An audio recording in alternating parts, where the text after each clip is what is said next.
Afif, Aisyah, Nanda, Dion, Diva, Elang, Fahri, Farel, Fauzi, Femilia, Aisyah, Khairatun, Khairul, tidak hadir. Dia kemana ini? Ada suratnya? Tidak, Bu. Lutfi, Majid, Muhammad Abi, Muhammad Fatih, sakit. Ada suratnya? Ada suratnya di grup? Muhammad Ibnu, Muhammad Putra, Muhammad Muti Akbar, Nabila, Naura, Neti, Oliza, Perhatian Dia, Rahmadani, Rizky Nanda, Rizky Ananda, Seizha, Sri Maharani. Dan ada yang namanya belum di absen? Ya, semua. Minggu lalu kita sudah masuk materi pertumbuhan ekonomi dan pembangunan ekonomi, masih ingat? Masih. Apa itu pertumbuhan ekonomi? Siapa yang masih ingat? Nah, coba kerja. Jadi pertumbuhan ekonomi adalah proses perubahan kondisi perekonomian. Nah, pada kali ini kita akan masuk materi ketenagakerjaan. Nah, sebelum kita masuk ke materi ketenagakerjaan ini, siapa yang pernah mendengar istilah ketenagakerjaan ini? Apa? Ya. Pernah mendengar di mana? Di televisi, Bu. Di televisi. Pernah mendengar di televisi, di berita, ya kan? Ya. Nah, siapa yang tahu apa itu ketenagakerjaan? Nah, coba Neti. Ketenagakerjaan itu adalah segala hal yang berhubungan dengan tenaga kerja, mulai dari sebelum, selama, hingga sesudah masa kerja. Nah, betul sekali. Jadi, ketenagakerjaan ini adalah orang yang sedang bekerja sebelum, selama, dan sesudah habis masa kerja tersebut. Nah, itulah yang dimaksud dengan ketenagakerjaan. Nah, ada juga jenis-jenis ketenagakerjaan. Nah, yang pertama ada ketenagakerjaan jasmani. Ketenagakerjaan jasmani ini adalah tenaga kerja yang menggunakan fisik. Pekerjaannya itu menggunakan fisik. Nah, contohnya seperti apa? Contohnya seperti supir. Nah, sedangkan tenaga kerja rohani ini adalah tenaga kerja yang menggunakan ide, pikiran, gagasan. Contohnya seperti apa? Contohnya seperti manajer. Nah, ada juga menurut kualitasnya tenaga kerja terdidik. Nah, tenaga kerja terdidik ini adalah tenaga kerja yang menggunakan pekerjaan itu menggunakan pendidikan dulu. Nah, contohnya seperti apa? Guru. Apa lagi? Nah, betul sekali. Nah, yang kedua ada tenaga kerja terlatih. Nah, tenaga kerja terlatih ini adalah tenaga kerja yang menggunakan pelatihan tapi tidak menggunakan pendidikan. Nah, contohnya seperti apa? Contohnya seperti supir. Nah, itu membutuhkan pelatihan? Ya. Nah, yang terakhir ada tenaga kerja tidak terlatih dan tidak terdidik. Nah, tenaga kerja tidak terlatih dan tidak terdidik ini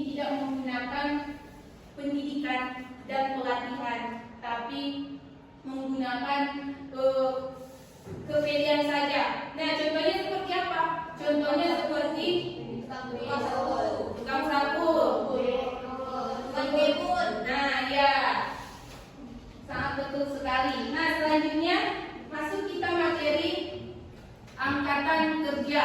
Nah, angkatan kerja ini adalah penduduk dalam usia kerja yang siap melakukan pekerjaan dalam usia 15 sampai 64 tahun ke atas. Nah, itulah yang dimaksud dengan angka kerja.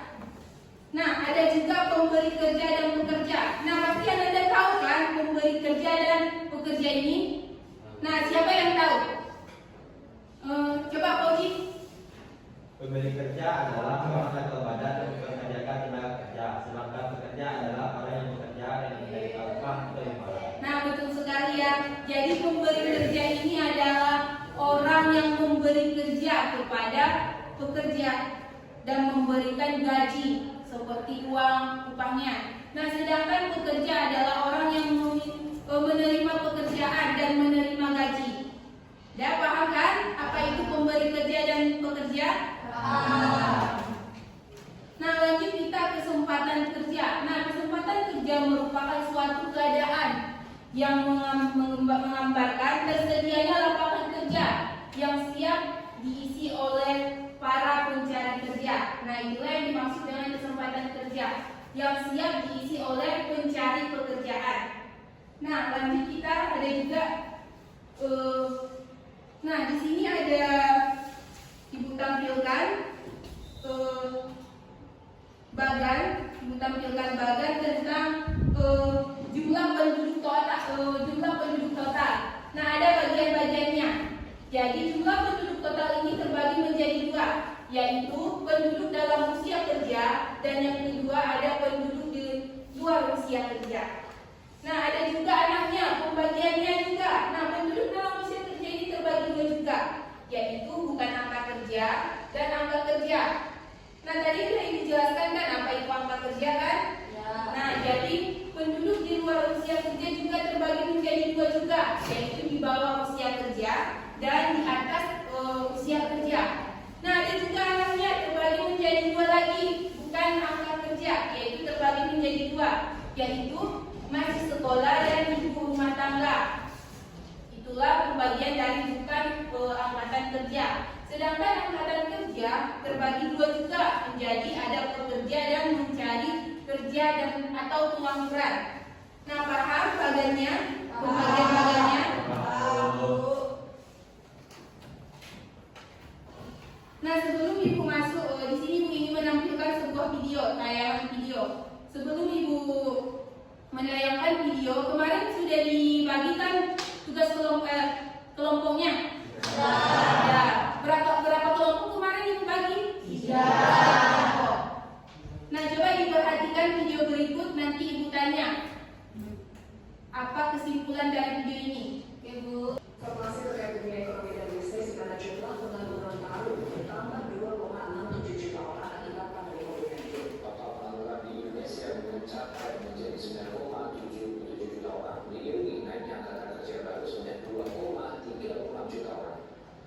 Menteri Keuangan Sri Mulyani mengatakan pengangguran dengan bareng seiring dengan pelambatan perekonomian terjadi keputusan hubungan kerja PHK, pekerja dirumahkan, dan penurunan jam kerja. Hal ini menyebabkan 2,3 juta angkatan kerja baru kesulitan dalam mendapatkan pekerjaan. Imbas pandemi, tingkat pengangguran yang buka naik dari Agustus 2019 5,23% atau 7,1 juta orang menjadi 7,07% atau 9,77 juta orang. Baik pengangguran di perkotaan maupun pedesaan ini mengalami kenaikan. Angkatan kerja baru juga bertambah 2,36 juta orang. Sementara penurunan lapangan kerja terjadi 310.000 orang dan ini menyebabkan naiknya pekerja di sektor informal.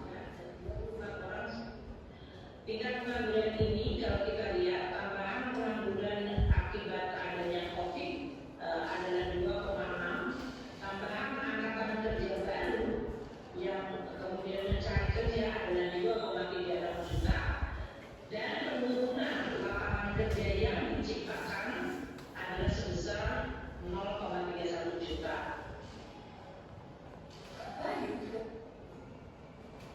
Nah, dari video yang Ibu tayangkan, siapa yang bisa menjelaskan mengapa bisa pengangguran tersebut bisa terjadi?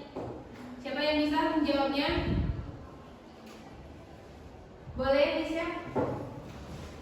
Pengangguran pada video tersebut dapat terjadi karena COVID-19 yang menyebabkan adanya pekerja di PHK dan dipekerjakan di rumah dan peningkatan angkatan kerja tapi lapangan kerjanya tidak memadai sehingga banyaknya orang yang menganggur. Nah, betul sekali ya. Boleh dikasih apa kepada? Nah, yang kedua pertanyaan Ibu, apa dampak yang terjadi jika permasalahan tidak teratasi? Boleh, Majid? Dampak yang dapat terjadi adalah adanya pengangguran yang menyebabkan kemiskinan. Jika kemiskinan tinggi, maka dari kesehatan dan pendidikan akan menurun. Dan jika banyaknya pengangguran, maka pendapatan nasional akan menurun, yang berdampak rendahnya kesejahteraan masyarakat dan juga menurunkan pendapat per kapita masyarakat, dan para penganggur juga menjadi bebas belaka. Nah, betul sekali ya. Boleh untuk tadi? Nah, yang ketiga, apa solusi menyelesaikan masalah tersebut? Nah, coba Sri. Menurut saya, solusi yang pertama dengan menyelesaikan permasalahan COVID-19 seperti adanya vaksin. Lalu pemerintah dan para pengusaha harus bangkit dari keterpurukan dan membuka peluang atau lapangan pekerjaan yang baru sesuai dengan protokol kesehatan. Dan dari segi masyarakat harus berusaha lebih keras untuk mencari kerja, atau masyarakat juga bisa lebih kreatif dan inovatif membuat usaha baru yang bisa dikerjakan dari rumah. Nah, betul sekali. Boleh sekali kepada kita. Nah, selanjutnya kita akan buat kelompok. Duduk sesuai kelompoknya masing-masing yang Ibu bagikan kemarin. Dah, boleh duduk masing-masing. Kita akan membagikan LKPD. Nah, kelompoknya sudah disusun, sudah sesuai dengan teman kelompoknya. Sudah. Nah, di sini Ibu akan membagikan LKPD. Diskusikan dengan teman kelompoknya. Oke, Bu.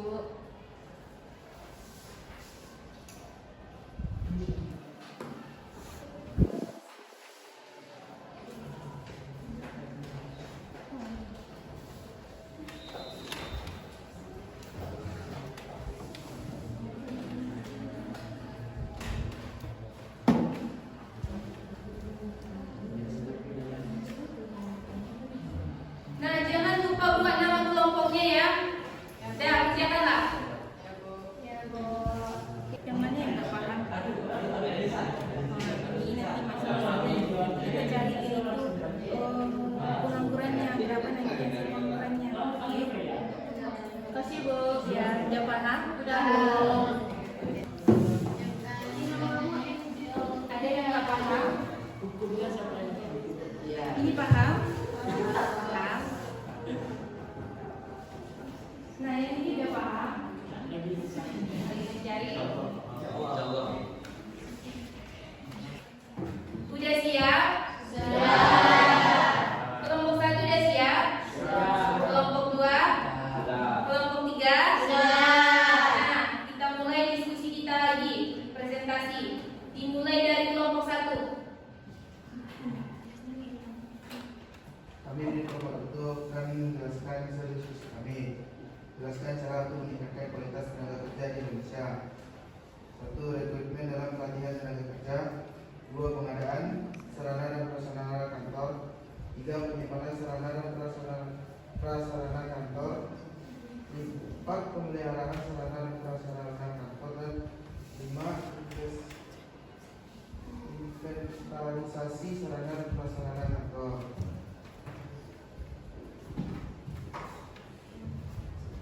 Sekian dari kelompok itu. Apakah ada yang bertanya? Saya dari kelompok 2 yang bertanya, identifikasi dan jelaskan 2 faktor utama yang menyebabkan rendahnya kualitas tenaga kerja di Indonesia. Bagaimana faktor-faktor tersebut berkontribusi terhadap tingginya angka pengangguran? Bukan. Pertanyaan tersebut akan dijawab oleh nanti.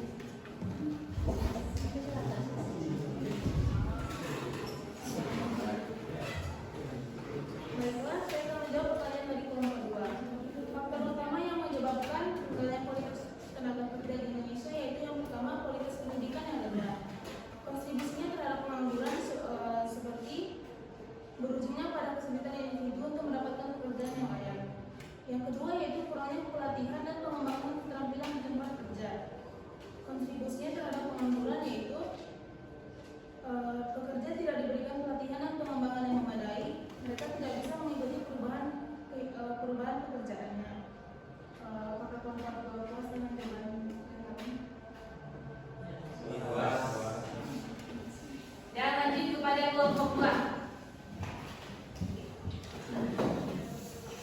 Kami dari kelompok 2 akan mempresentasikan hasil diskusi kami. Cara meningkatkan kualitas tenaga kerja di Indonesia itu dengan cara memperkuat pendidikan vokasi sesuai kebutuhan industri.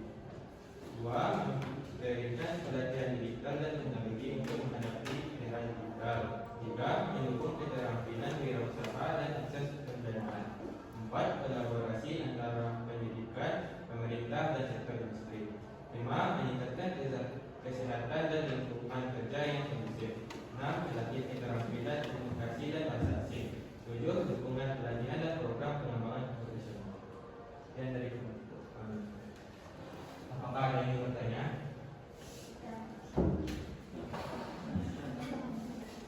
Aku dari kelompok 1 ingin bertanya, apa yang dimaksud dengan perbedaan antara keterampilan angkatan kerja dan kesempatan kerja? Berikan contoh konkret dari kondisi Indonesia. Mungkin kami akan mendiskusikan pertanyaan itu terlebih dahulu. Saya menjawab pertanyaan dari kelompok 1. Perbedaan antara keterampilan angkatan kerja dan kesempatan kerja adalah senjangan antara keterampilan yang dimiliki tenaga kerja dan keterampilan yang dibutuhkan oleh industri. Contohnya di Indonesia yaitu 1. Teknologi digital. Perusahaan membutuhkan ahli teknologi tetapi tenaga kerja dengan keterampilan yang terbatas. 2. Otomasi di manufaktur. Banyak pekerja terbiasa dengan proses manual sementara industri paling otomatis. 3.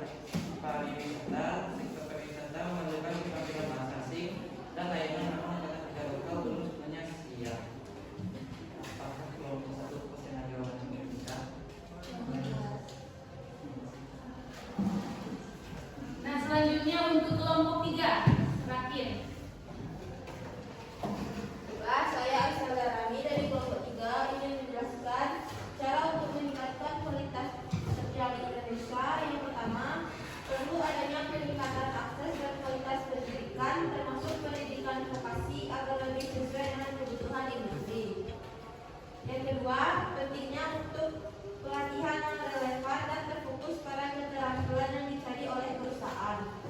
Yang ketiga, yaitu memperkuat kerja sama antar pemerintah, industri, dan lembaga pendidikan untuk memastikan kurikulum yang adaptif. Dan terakhir, yaitu program magang dan kerja praktik di perusahaan dapat memberikan pengalaman langsung kepada calon-calon tenaga kerja. Apakah ada pertanyaan?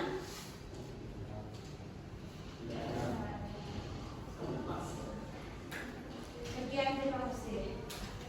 Nah, jadi kita sudah mempresentasikan hasil diskusinya. Nah, di sini Ibu akan simpulkan sedikit. Jadi, untuk meningkatkan kualitas ketenaga kerjaan itu adalah perlunya perbaikan pendidikan, vokasi dan kolaborasi dengan distribusi. Nah, perlunya juga dukungan pemerintah untuk mengurangi pengangguran dan meningkatkan lapangan kerja. Nah, itulah kesimpulan dari diskusi kita pada hari ini. Nah, untuk tugas udah Ibu share di grup, dikerjakan di rumah ya. Ya, Bu. Ya, sekian kita tutup pelajaran kita hari ini. Jika ada kesalahan atau salah kata, Ibu mohon maaf. Wassalamualaikum warahmatullahi wabarakatuh.